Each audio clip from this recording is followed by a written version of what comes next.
has the U.S. Congress done in that time? Let's ask House Minority Whip Congressman Steny Hoyer. Good morning, Congressman. Hi, how are you? I'm doing well. So let's talk about what Florida first has put on the governor's desk. Here's what the conditions are of this legislation. They want to raise the minimum age for gun purchases to 21, require a 3-day waiting period, ban bump stocks, give police more power to seize weapons, those sort of temporary restraining orders if a family member or friend flags that somebody is a danger to themselves or others, allow additional funding for armed school officers, and allow school staff, meaning teachers, those who are trained, to be armed. So that's what Florida's doing. We'll see if the governor is going to sign that. What's happening in the halls of Congress? First, let me say, obviously, those are some positive steps. I don't agree with every one of them, particularly the arming of teachers, which I think is a mistake. But having said that, I think it's some movement. There has been no movement, however, here, and that's unfortunate. We have been trying to get comprehensive background checks, which the overwhelming majority, 97% of the public supports taking steps so that everybody has a background check and we can preclude those who are criminals, multiple misdemeanor offenders, people who are on the terrorist watch list, people who are mental health problems, from getting guns. We can't get that piece of legislation overwhelmingly supported by the American people on the agenda. And why not? On the floor, it will pass because the Republicans refuse to do it.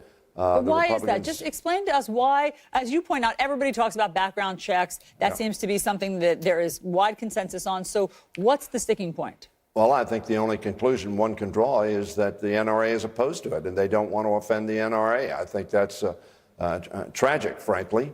It's against the will of the American people. It's against the safety of our children. It's against the safety of people going to concerts, going to nightclubs, going to churches, going to other places where people gather, where people are vulnerable. And very frankly, I don't know any other explanation other than the NRA says they're opposed to it.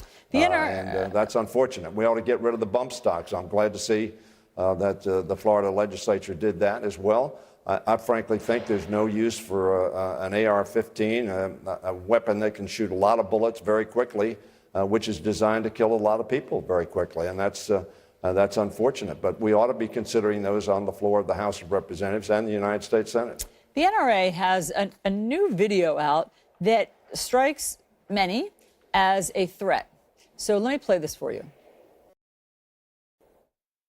We've had enough of the lies, the sanctimony, the arrogance, the hatred, the pettiness, the fake news. We are done with your agenda to undermine voters' will and individual liberty in America. To those who stain honest reporting with partisanship, to those who bring bias and propaganda to CNN, The Washington Post, and The New York Times, your time is running out. The clock starts now. Your time is running out. What does that mean?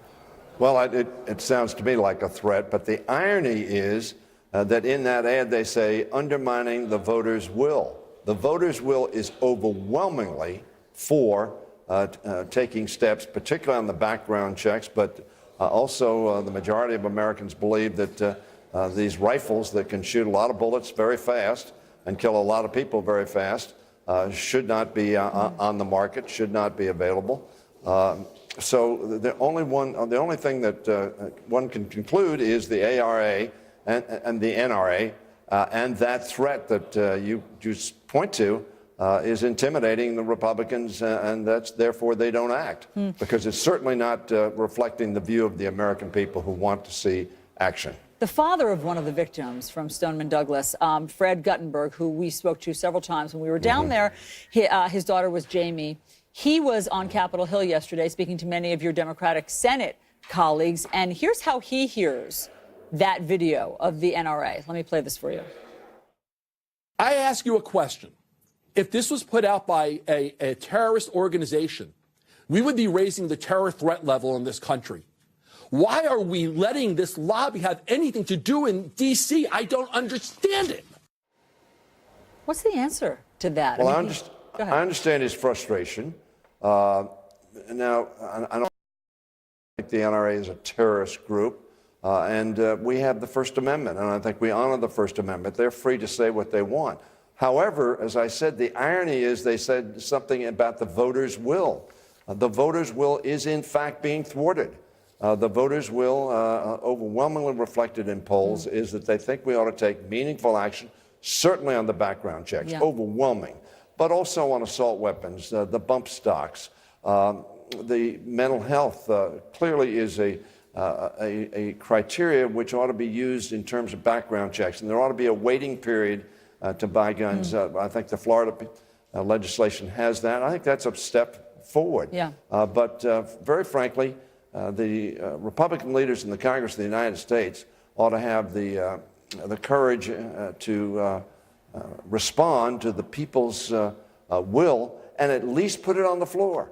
At least give the representatives of the American people the right to vote on legislation which will help protect them and their children.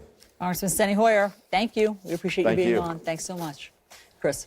All right, so the Trump administration is escalating its immigration fight with California. The Justice Department is leading the way, suing to block 3 of the state's